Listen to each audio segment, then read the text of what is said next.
रामपुर गांव में सभी लोगों को डोसा खाने का बहुत शौक था। शालिनी, आज मेरी पगार मिली है, चलो आज मैं तुम्हें इस गांव के मशहूर डोसे को खिलाता हूँ।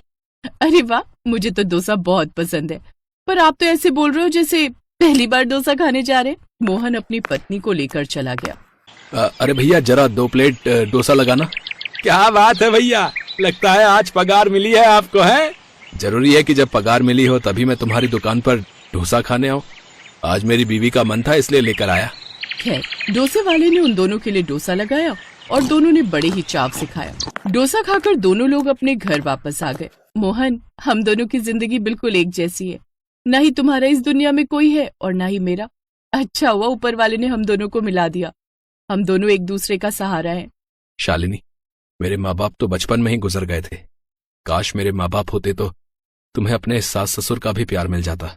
मोहन, जो हमारे पास नहीं है उसको लेकर दुखी नहीं होते, बल्कि जो हमारे पास है उसे लेकर हमेशा खुश रहना चाहिए और ऊपर वाले का धन्यवाद अदा करना चाहिए। शालिनी और मोहन के बीच बहुत प्यार था। मोहन गरीब जरूर था, लेकिन प्यार की कमी बिल्कुल नहीं थी। शालिनी, हम लोग भले ही कुछ बड़ा नहीं कर पाए, लेकिन हम अपनी आने वाली संतान को खूब पढ़ाएंगे लिखाएंगे और बड़ा आदमी बनाएंगे। बड़ा आदमी क्यों, बड़ी औरत क्यों नहीं? हाँ, कोई भी हो, ये तो एक कहावत है। चाहे लड़का हो या लड़की या फिर दोनों एक साथ हो जाएं, दोनों को ही पढ़ाएंगे लिखाएंगे और बहुत बड़ा इंसान बनाएंगे। हमारे लिए लड़का लड़की में कोई फर्क नहीं, पर उन्हें हमारे जैसी गरीबी नहीं देखनी पड़ेगी। ऐसे ही दिन बीतते रह गए और 9 महीने बाद शालिनी ने 2 जुड़वा बेटियों को जन्म दिया। मोहन और शालिनी बहुत खुश हुए। अरे शालिनी बहू, तुम दोनों तो ऐसे खुश हो रहे हो जैसे तुम्हारे घर लड़का पैदा हुआ हो। क्यों चाची, आपके पैदा होने पर आपके माँ बाप सदमे में चले गए थे क्या?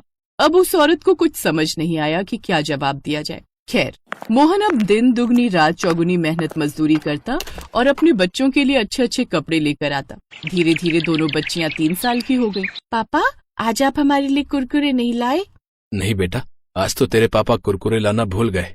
तो फिर आज हम लोग आपसे बात नहीं करेंगे। तभी अचानक मोहन ने अब कुरकुरे के 2 पैकेट निकाले, जिसे देखकर दोनों बच्चियां बहुत खुश हो गईं। पापा, इसका मतलब आप हमसे मजाक कर रहे थे? मैं अपनी बच्चियों के साथ मजाक भी नहीं कर सकता। तुम लोग कुरकुरे खाओ, मैं तुम्हारी मम्मी को जाकर खाना बनाने में मदद करता हूँ। मोहन रसोई घर में चला गया, जहाँ पर शालिनी मिट्टी के चूल्हे में खाना बना रही थी। मोहन ने शालिनी से कहा, शालिनी, जब से हमारी दोनों बच्चियां हुई हैं, तब से मैंने तुम्हें डोसा नहीं खिलाया। मुझे पता था कि आप किसी दिन ये मुझे कहने ही वाले हो, पर मुझे पता है खर्चा बहुत हो जाता है, इसीलिए मैंने आपसे नहीं कहा। लेकिन आपको जानकर खुशी होगी कि मैं डोसा ही बना रही हूँ। क्या बात कर रही हो शालिनी, तुम्हें डोसा बनाना आता है? आता तो नहीं था, पर धीरे धीरे इधर उधर से देखकर मैंने सीख लिया है। खाकर बताइए कैसा बना है। मोहन ने शालिनी के हाथ का बना हुआ डोसा खाया, उसे बहुत पसंद आया। शालिनी, तुमने तो उन दुकान वालों से भी अच्छा डोसा बना लिया। मेरे दिमाग में एक बहुत जबरदस्त प्लान आया है।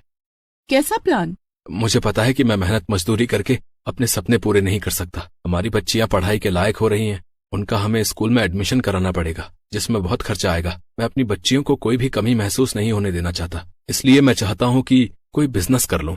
और आप भी डोसा का बिजनेस करना चाहते हैं, मैंने सही कहा ना? शालिनी, तुम तो अंतर्यामी निकली। सच में शालिनी, हम दोनों को कोई दूसरा बिजनेस तो आता नहीं। तुम्हारे हाथों में जादू है। तुम्हारे हाथों का डोसा खाकर गांव वाले और आसपास के गांव वाले भी इन दुकानदारों का डोसा खाना बंद कर देंगे। सब हमारी दुकान पर ही आएंगे। इस बिजनेस में कुछ ज्यादा खर्चा भी नहीं होगा। हम अपने घर के बाहर ही चबूतरे पर डोसा बेचेंगे, फिर जैसे जैसे कमाई होने लगेगी फिर बड़ी दुकान खोल लेंगे। मैं आपके साथ हूँ मोहन। मैं घर के अंदर बैठकर डोसा बनाया करूंगी और आप बाहर बेचते रहना। कल से ही काम शुरू कर देते हैं। आप जल्दी से जाइए, सामान लेकर आइए। अगली सुबह जल्दी उठकर मोहन डोसा बनाने का सारा सामान ले आया।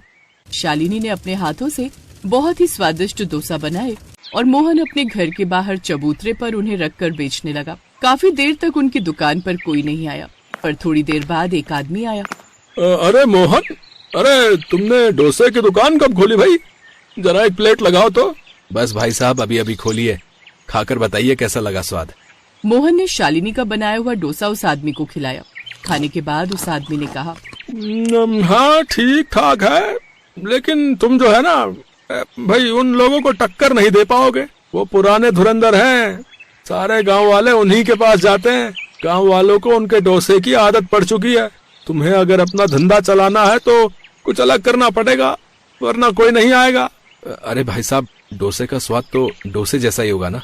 ऐसे ही दिन भर में 2-4 लोग आते तो थे, लेकिन वो दोबारा नहीं आते थे। इस तरह से मोहन की डोसा की दुकान फ्लॉप हो गई। शालिनी, हमारा हर रोज सामान बेकार हो जाता है। हमें नहीं लगता कि हम ये बिजनेस चला पाएंगे, क्योंकि पहले से ही इतने धुरंधर मार्केट में बैठे हैं डोसा बनाने वाले। मोहन, हमें हार नहीं माननी चाहिए। अगर हम इस बार हार गए तो कभी तरक्की नहीं कर पाएंगे। फिर हमारे सारे सपने अधूरे रह जाएंगे। अपनी बेटियों को पढ़ाने का सपना भी सपना ही रह जाएगा। लेकिन शालिनी, हमारे पास इतने पैसे नहीं है कि हम हर रोज डोसा बनाएं, और जब सारा सामान बिकता नहीं है तो बर्बाद हो जाता है। आपको याद है पहले दिन जो आदमी आया था उसने क्या कहा था? उसने कहा था कि हमें कुछ अलग करना पड़ेगा। अगर हमें डोसा बेचना है तो कुछ तो अलग करना पड़ेगा। पर करेंगे क्या? डोसे में क्या अलग किया जा सकता है? मोहन और शालिनी आपस में बात कर ही रहे थे कि तभी वहां पर उनकी दोनों जुड़वा बेटियां आ गईं। पापा, कुरकुरे। बेटा, मैं अभी बाजार जाऊंगा तो कुरकुरे ले आऊंगा। पापा, हमें डोसा में कुरकुरी डालकर खाने हैं। शालिनी, बच्चे भी ना जाने कैसी डिमांड कर देते हैं। भला कुरकुरे वाला डोसा कौन खाता है? तभी अचानक शालिनी का माथा ठनका। मोहन, हमारी बच्ची ने तो एक नया बिजनेस आइडिया दे दिया। हम लोग कुछ अलग तरीके का डोसा बनाने के बारे में सोच रहे थे ना, तो क्यों ना हम कुरकुरे वाले डोसा बनाएं? अरे वाह, ये तो बिल्कुल अलग और नया है। वो उसी वक्त ढेर सारे कुरकुरे के पैकेट ले आया और अपने डोसे में कुरकुरे डालने लगा। उसने एक बोर्ड भी लगा दिया जिस पर लिख दिया, कुरकुरे डोसे वाली। शालिनी, इस बार दुकान पर भी तुम ही रहोगी। ये दुकान मैंने तुम्हारे नाम पर ही खोली है, जिसका नाम है कुरकुरे डोसे वाली। अब देखना, लोग कुछ अलग देखकर हमारी दुकान पर जरूर रुकेंगे। अगले दिन शालिनी कुरकुरे डोसे वाली बनकर अपनी दुकान पर खड़ी हो गई। लोग अजीब सा नाम देखकर रुकने लगे। अरे बहन जी, ये कुरकुरे डोसा पहली बार देख रहा हूँ, क्या है ये? एक बार खाकर देखिए, पता चल जाएगा। शालिनी का कुरकुरे डोसा खाकर वो आदमी अपनी उंगलियां चाटता रह गया। वो 3 प्लेट डोसा खा गया। धीरे धीरे बढ़ती गई रात तक भीड़ कम होने का नाम ही नहीं ले रही थी। रात 10 बजे उन्होंने दुकान बंद की। शालिनी, हमारी बच्चियों का आइडिया तो काम कर गया। जितना अभी तक नुकसान हुआ था, आज एक दिन में ही दुगना कमा लिया हमने। कुछ ही महीनों में कुरकुरे डोसे वाली आसपास के गांव में भी फेमस हो गई। 1 साल के अंदर ही उन्होंने अपना घर भी ठीक करवा लिया।